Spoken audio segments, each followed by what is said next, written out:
Bom dia, meus amigos. Hoje é sexta-feira, né? Eu preparei toda a minha meditação, né, para desenvolver o vídeo, né, durante a madrugada, mas infelizmente não consegui entrar em sintonia com aquilo que eu queria falar, né? Então eu demorei um pouquinho mais, fiz todo o meu treino, né? E agora de manhã, né, estou refleti mais sobre a meditação e agora estou com uma opinião mais palpável, não é verdade? E o que eu meditei ontem à noite? Estamos na semana do Dia das Mães, né? E por que não falar, né, sobre o dom materno, não é verdade? E foi isso que eu meditei. Desculpe se eu, sem querer, invadir o espaço de cada um em tratar e cuidar, né, das suas crias, mas é uma forma de reflexão, né? Eu não estou inventando nada, eu só uni, né, os vários estudos, né, que eu costumo ler bastante sobre isso, né? Unir também o ensinamento bíblico, né? Unir a filosofia animal para tirar essa conclusão, né? Afinal, todos nós achamos que nossas mães são perfeitas, não é verdade, meus amigos? Mas vamos desmistificar um pouquinho isso, né? E entrar mais no caminho da racionalidade, né? Apesar do calor estar forte, hoje vai ser até dia de praia, né? Eu pus aqui um cachecol, né, que representa, né, o cuidado, o zelo que as mães têm. E por onde eu vou começar a minha meditação? Vamos, já que é uma meditação, né? Vamos tentar pensar, né, como uma mãe pensa. Como será que uma mãe pensa, não é verdade, meus amigos? Vamos acender aqui rápido um incenso que eu esqueci.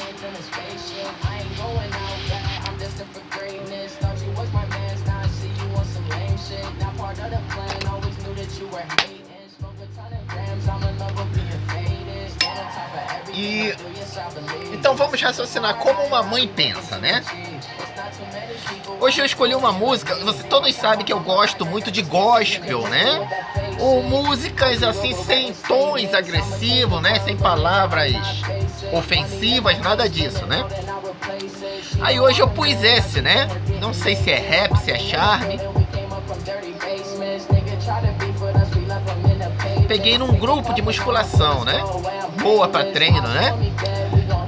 Mas nossa mãe, o que ela deve pensar quando ouve essa música? Confesso que eu já andei em inferninhos, já andei em lugares que talvez os senhores nunca na vida pensarão em estar, ou pensaram em estar. Mas eu nasci na minha conduta e o de ser.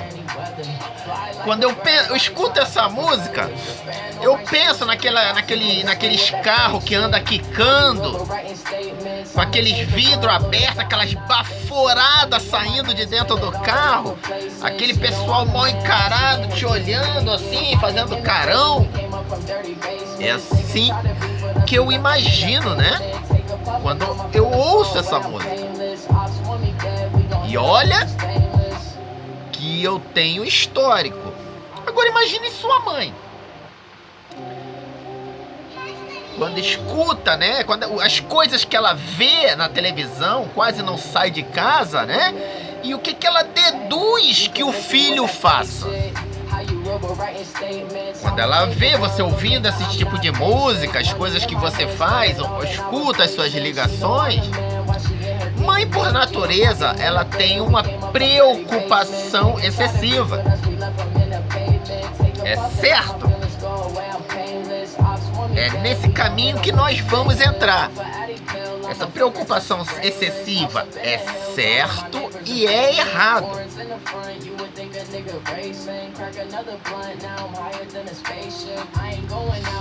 Qualquer empresa, qualquer curso que você faça, né, que ensine no lidar com empresas, administração, fala que o bom líder é aquele que prepara o empregado para que nunca precise dele. E o mau líder é aquele que prepara o empregado para que sempre precise dele. Tipo assim, se ele não estiver aqui, a firma não funciona. Senhores, se reconhece esses dois tipos de líderes? Um tem um certo egoísmo. Os antigos faraós que eram assim. Quando esse faraó morria, automaticamente, dentro do sarcófago, naquela grande pirâmide, toda a criadagem iam junto. Estranho, né, meus amigos?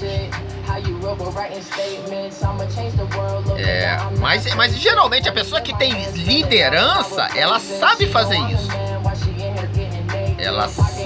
Vamos supor, ela deixa os arquivos fechados, não dá muita liberdade ao empregado para que exatamente precise deles para ele estar ali.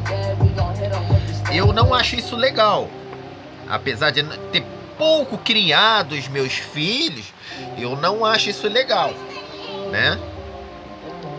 Agora vamos entrar aonde que eu queria conversar com os senhores, né? Esse aqui é o livro do Dalai Lama, né? Confesso que quando eu li, de todas as páginas desse livro, que são 125 páginas, esse pensamento foi o que eu senti maior dificuldade. Constantemente eu estava raciocinando sobre esse pensamento, até mesmo quando eu ia estudar na casa chinesa, eu observava, porque os chineses foram que se mostraram melhor nesse quesito, né? E o que esse quesito fala? A noção budista de apego, de ligação, não é a que se costuma supor no Ocidente.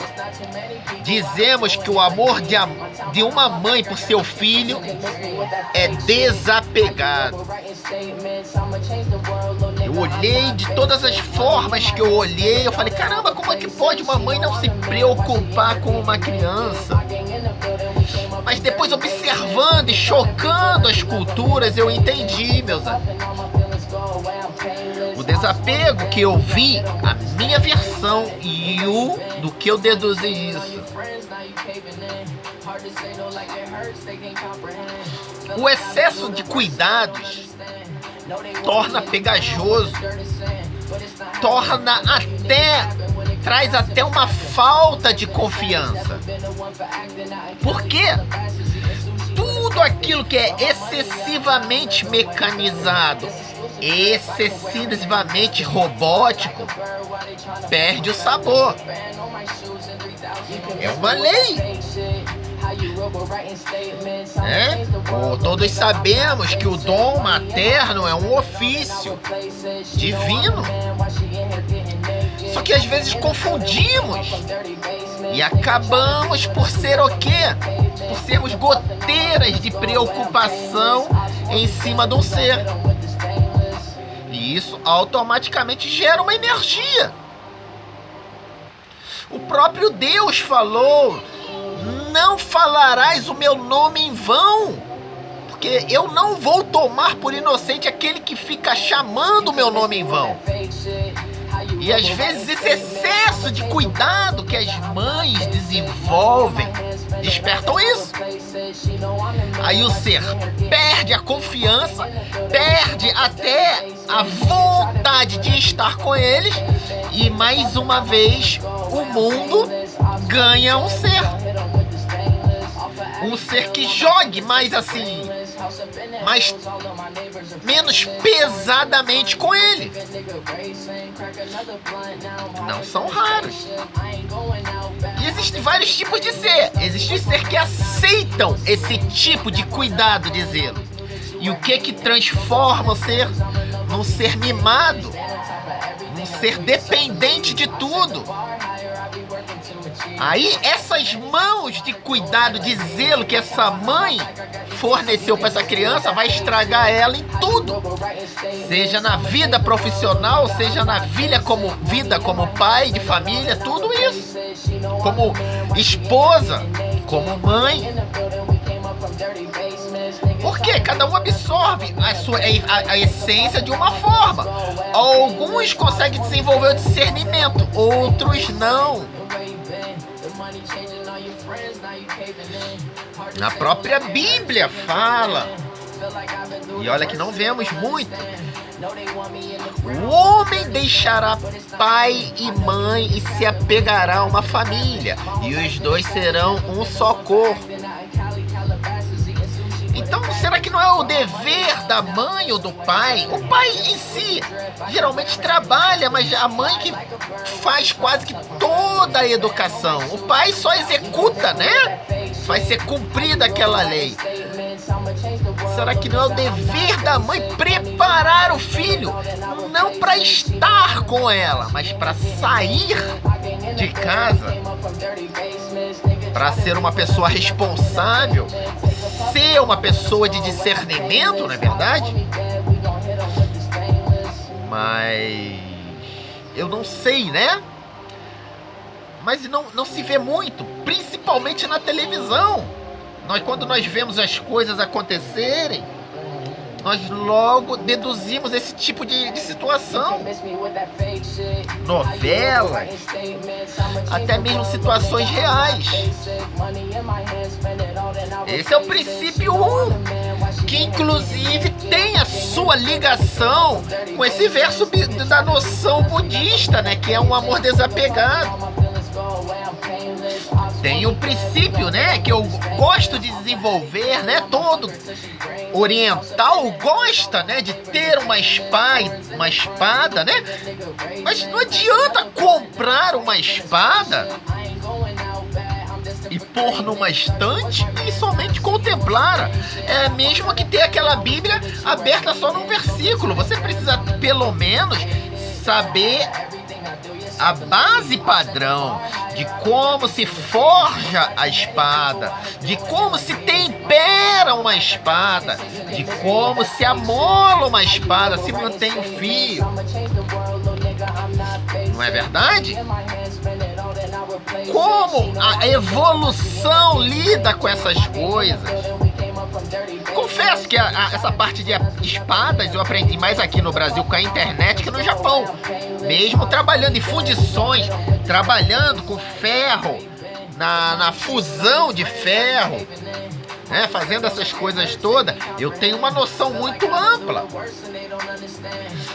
né, da dureza do ferro, de tudo aquilo ali. Mas eu fui juntando essas pecinhas mais aqui no Brasil.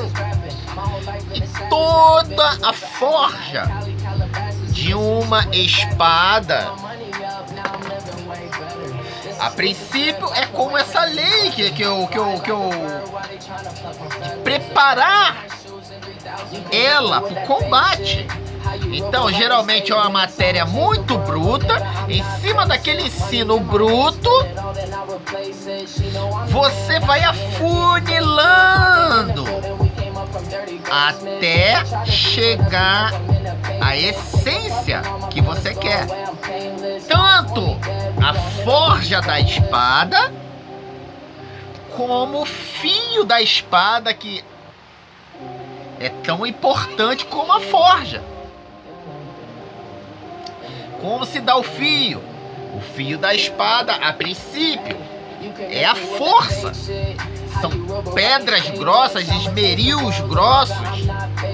Só que conforme vai ganhando o formato, vai se tirando a força, né? E calibrando cada vez mais até o momento que você não precisa de uma pedra nem nada. Às vezes um pedacinho de madeira, às vezes um pedacinho, uma tirinha de couro já está amolando a lâmina. Mas será que é assim que nós criamos? Ou somos aquele líder que os filhos estão sempre dependentes do pai para tudo, dos pais, não é verdade? Quando se apresentam situações de apuro, se sentem descalços. Afinal, sempre teve a mamãe e o papai para acalentar, para pôr o cachecol no pescoço, não é verdade, meus amigos?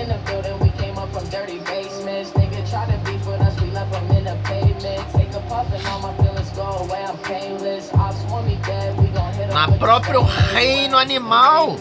Quem cria animais sabe, né? O animal tem a cria e a mãe tem uma proteção quase que selvagem da cria. Seja uma galinha, seja um cachorro, um gato. Você não pode chegar perto. Por quê? Aquilo ali é sensível. Mas conforme o ser vai crescendo, ela vai diminuindo os cuidados. Alguns animais, quando chegam numa fase mediana, tipo uma adolescência, a mãe ensina a caçar, ensina a se defender, e o animal ganha a independência.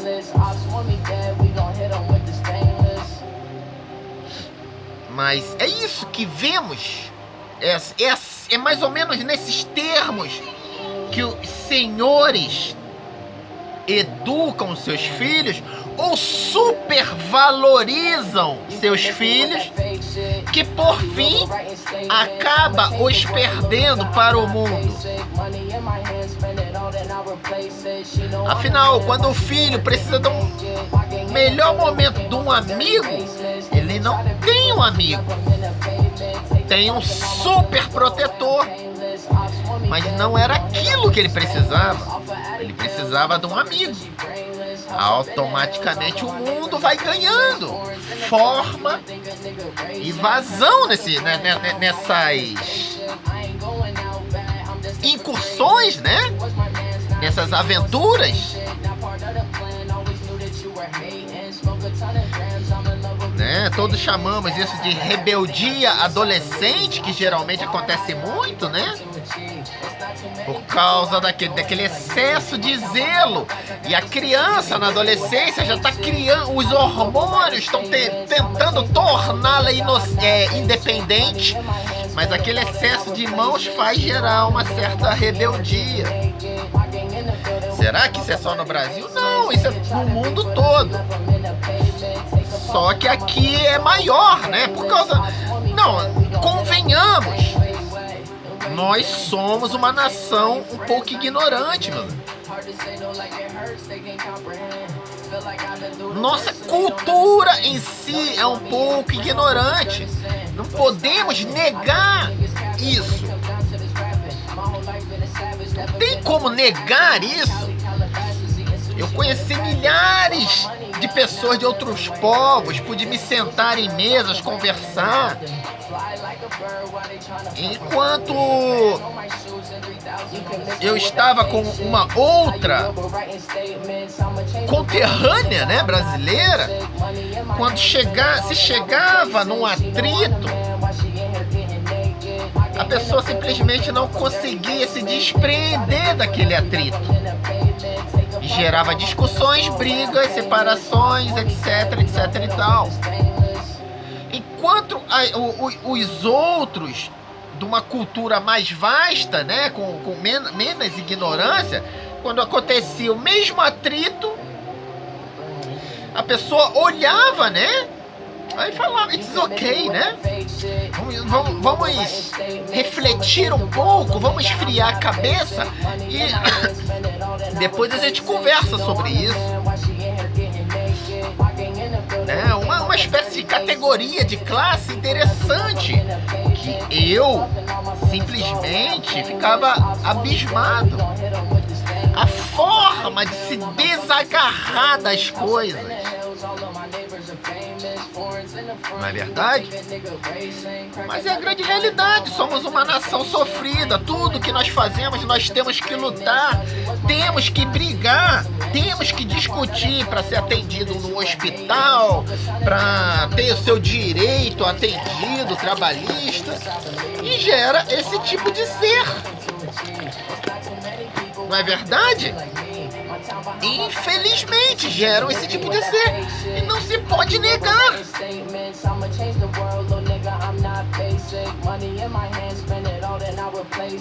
Não é verdade, meus amigos? Mas o que nós compreendemos nessa minha meditação? Será que a mãe deve tratar o filho? Faz o que você quiser? Não.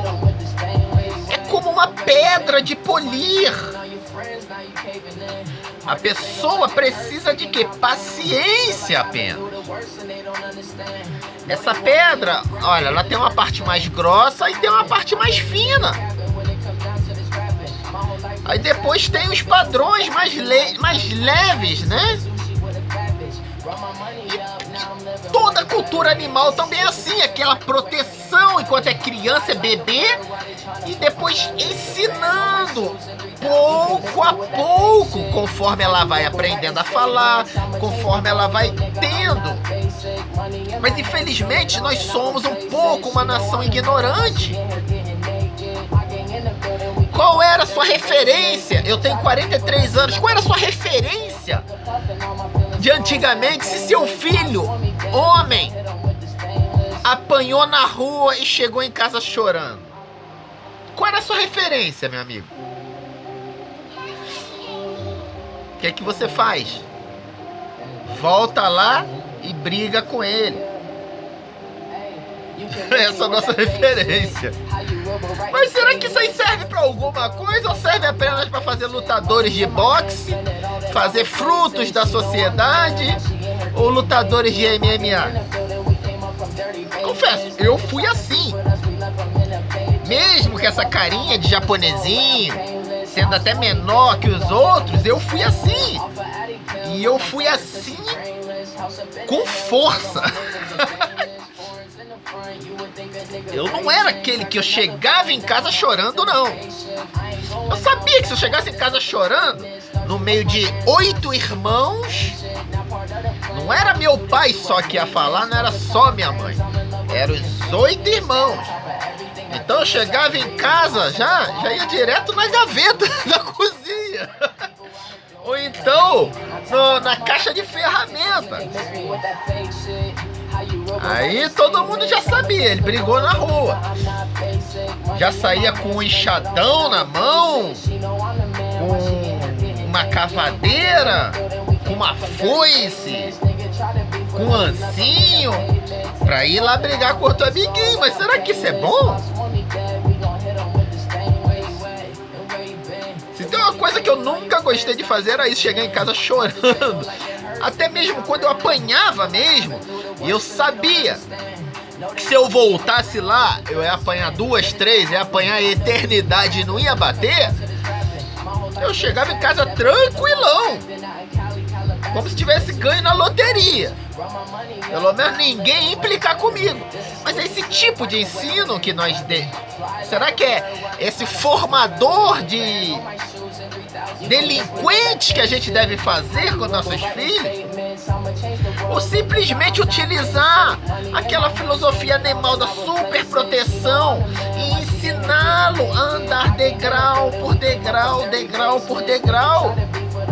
Porque esse tipo de filosofia vai gerar apenas pessoas de temperamento explosivo. Alguns sim, com certeza alguém vai me criticar. E o que eu também pensava assim, e eu sou um pai de família excelente. Claro. E a massa, eu falo da massa, aquela torcida do Flamengo que quando se une, que aí começa a entrar pela janela, aquela assim assada. É isso que eu falo.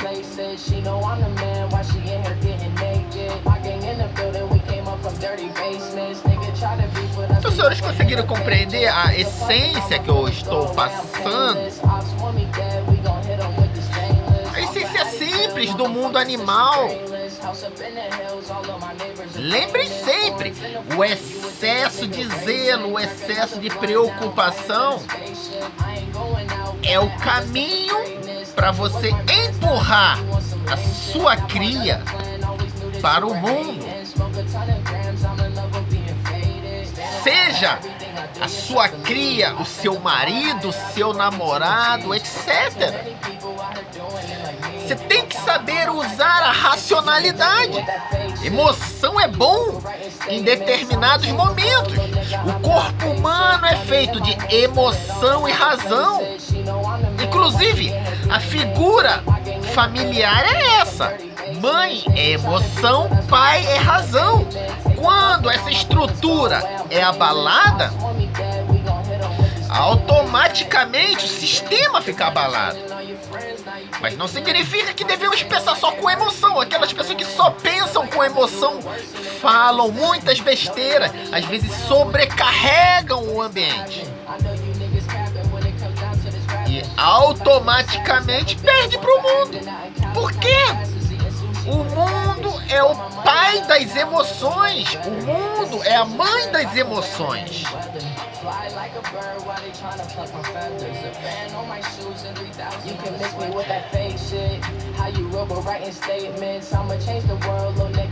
Eu não tô querendo ensinar ninguém a como criar, cuidar dos filhos. Mesmo porque eu muito pouco vi os meus. Mas por esse motivo eu tentei me aprofundar muito, ler livros, ó. Tem muitos livros legais que ensinam fundamentos, ó. Tô nem fazendo propaganda de igreja não, mas esse aqui é um livro excelente que ensina você a sair da ignorância. Aquela ignorância berço é de se você perdeu, você volta lá para bater nele. Você tem que chegar aqui com a vitória. Ensina você a lidar com a ignorância e ter aquilo que chamamos família feliz. Com a idade que eu tô, 43 anos, as pessoas que eu conheci, a grande maioria foram de relações que não foram infelizes. É? Então eu sempre procurei ou presentear ou tentar ler com essas pessoas esse tipo de livro, né? A própria Bíblia tem padrões e filosofias interessantes para se levar uma família adiante. Só que, para dizer a verdade, eu nunca consegui ninguém que aceitasse sair da sua zona de conforto, ignorância mundana, para aceitar um padrão correto e pensado de como se fazer, de como se formar uma família feliz. A própria Bíblia você pode levar ela com facilidade, ensinar desde a criação até o Apocalipse, meus amigos, em principal na época da criação, Adão e Eva, as boas ofertas de Caim e Abel,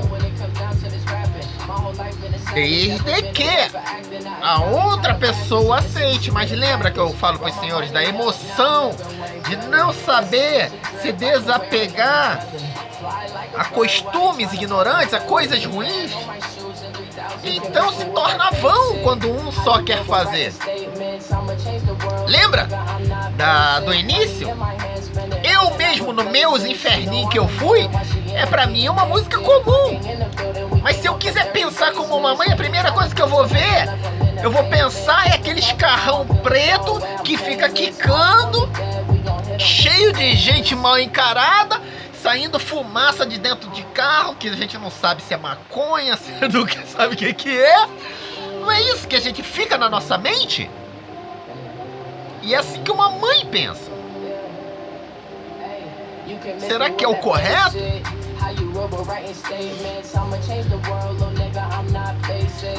Então, aquele pensamento que eu iniciei, a meditação é excelente. O bom líder cria, prepara o empregado para que não precise dele. Mas é o inverso, meus amigos. E o que isso gera? A mãe um dia envelhece. E automaticamente você não vai encontrar aí pessoas, mães, que tiveram casamentos de 50 anos que não tem problemas de pressão, diabetes, tudo isso por causa de quê? Sobrecarga.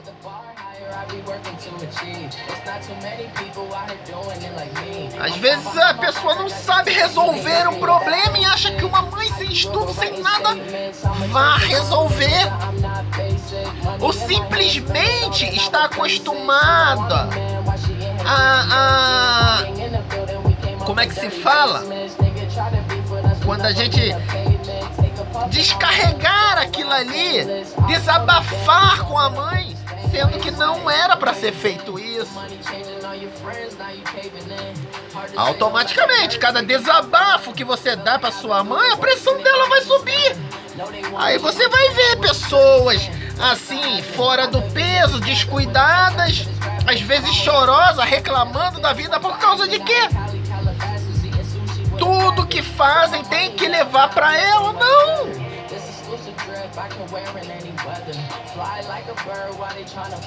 O essencial é primordial apenas. Apenas o essencial. Mas tudo.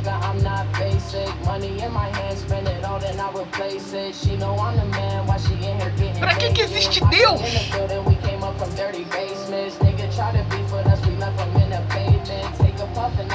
Hein? Quando levamos problemas demais, coisas demais, estamos apenas sobrecarregando o outro. Aí talvez quando algo for realmente sério, a pessoa já não esteja nem com saúde por causa disso. Aquilo que devíamos levar para Deus, as ansiedades da vida, tudo aquilo ali. Será que uma vida desregrada que você teve, um conselho de mãe vai resolver tudo? Se a vida toda foi assim, um erro da criatura, do Criador e da criatura, ou Deus resolveria, ou o médico resolveria, etc. resolveria. Essa é a grande realidade.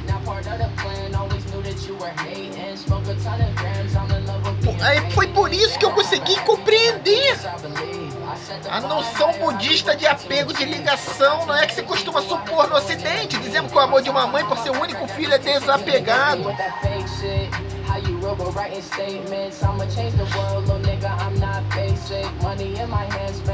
Já reparou que aqui no Brasil as mães, os pais não confiam nos filhos? Mas eu também não confiaria. Por quê? Tanto aquele alimento que nós nos alimentamos aqui, alimento mental, tanto com a rua, não se dá confiança. Mas quando eu ia nessa casa chinesa, que eu me sentava com o chinesinho, o chinesinho me dava uma aula.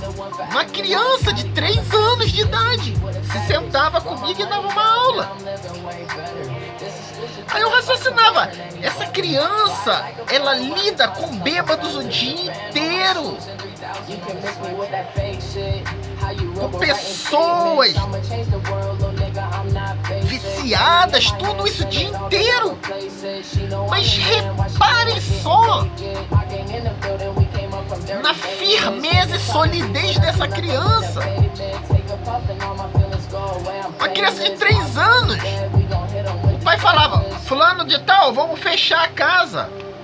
Ela estava sentadinha com a gente lá conversando. Na hora ela levantava. Ah, vou ter que sair. Ia lá, fechava tudo. Aí eu recordava, eu da minha infância, teimoso que só conversando com os amigos, as pessoas atrapalhando, meus pais chamando, peraí, não quero.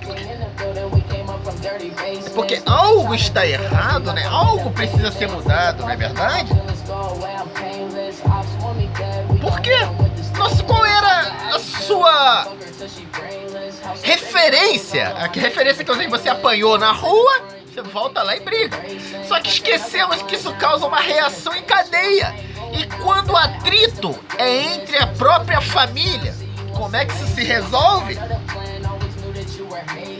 Aí as pessoas falam, ah não, foi o fulano de tal, fez isso com o irmão, fez aquilo com a mãe, fez aquilo com o pai. Mas ué, eles ensinaram assim, estão reclamando de quê? Não é verdade? Por isso que aqui, quando eu converso com as pessoas, eu me sento, porque eu já conheço do início ao fim das estruturas, né? Apenas uns são mais fortes, são mais emocionais e outros são mais racionais, mas eu sei mais ou menos a estrutura, o trilho que esse trem caminha. Então, às vezes eu apenas me sento e escuto.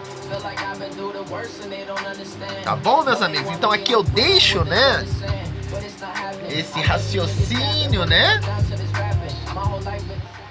Tô querendo, né, ensinar a como os senhores devem cuidar de seus filhos, né? Mesmo porque eu não raciocino em si entre uma família e um ser isoladamente, não. Quando eu raciocino a toda uma sociedade, a toda uma instituição. Infelizmente eu aprendi a raciocinar assim, né? A raciocinar como massa, né?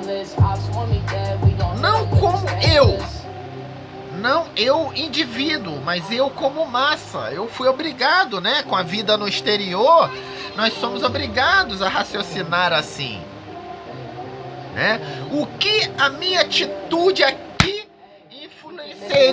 influenciaria na vida dos fulanos de tal aqui? Por isso que esse nosso padrão, que costumamos bater muito palma no Facebook, na minha época eu apanhava na rua, meu pai mandava eu voltar, e olha que eu era bom nisso, talvez um dos melhores, né? E eu vi que isso aí pode ser tudo, menos a teoria correta. Então hoje vamos finalizar, né? Ou vamos usar a Bíblia, né?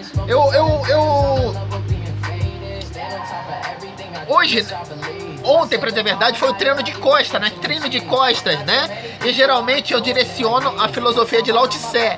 E aonde eu abri falava assim: os fortes nunca morrem em seu leito de descanso. Quando nós criamos um filho, uma filha, alguma coisa, a base de pancada para ser forte, para vencer, etc, etc, etc. Como é a antiga forma de se cuidar dos filhos antigamente, não vai ser na sua casa que ele vai explodir. Ele vai explodir aonde? Na rua, no trabalho, quando ele se casar, exatamente nisso. Nós seremos os causadores disso, né? Agora vamos finalizar aqui. Energia de mãe, né? O que seria uma energia de mãe?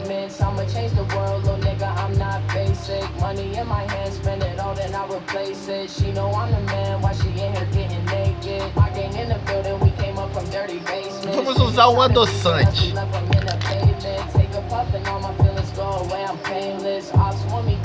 Por que adoçante, né? Açúcar mela, faz mal, dá diabetes.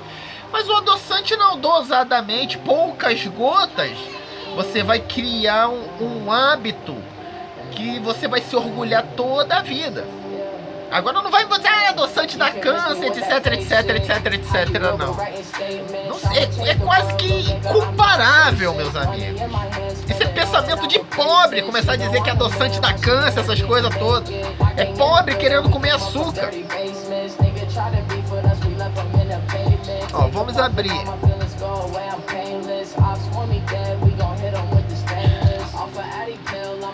E aonde que eu abri?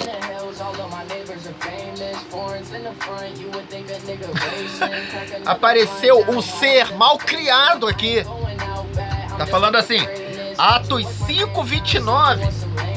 Porém, respondendo Pedro e os apóstolos disseram: mais importa obedecer a Deus do que os homens. Tá vendo que é uma pessoa mal criada?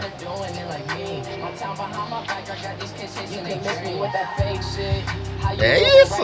Os nossos frutos da sociedade, né? Essa criação que damos, né? De executar tudo com força, violência, não é verdade? Aí gera isso. É uma resposta bem de Pedro mesmo, né? Que era mal criado, né? Mais importa obedecer a Deus do que aos homens. Já pensou se ele diz isso pra polícia? Polícia falou, para aí, por favor. Deixa eu... Ele falou, quem é você? Tu é Deus, por acaso? Certo, meus amigos? Mas Pedro, né? Apesar da teimosia, do temperamento, ele identificou tudo que eu tô falando. Se tinha um ser que tirava, que fez Jesus ter problema de pressão, foi Pedro. Que toda hora ia lá perguntando. Ele não sabia muito discernir.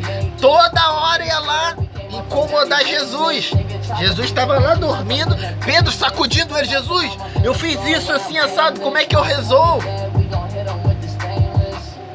Será que gostaríamos de ser esse mau exemplo? Pedro depois ele tomou jeito, tudo bem. Mas será que nós queremos ser assim como Pedro? Que por causa do próprio temperamento, da própria índole, sobrecarregou aquele que morreu por todos nós? Será? Que era mal criado, né? Viu a resposta dele ali. Respondendo. Tá bom, meus amigos? Então aqui nós deixamos essa filmagem, né? Apenas uma reflexão, certo?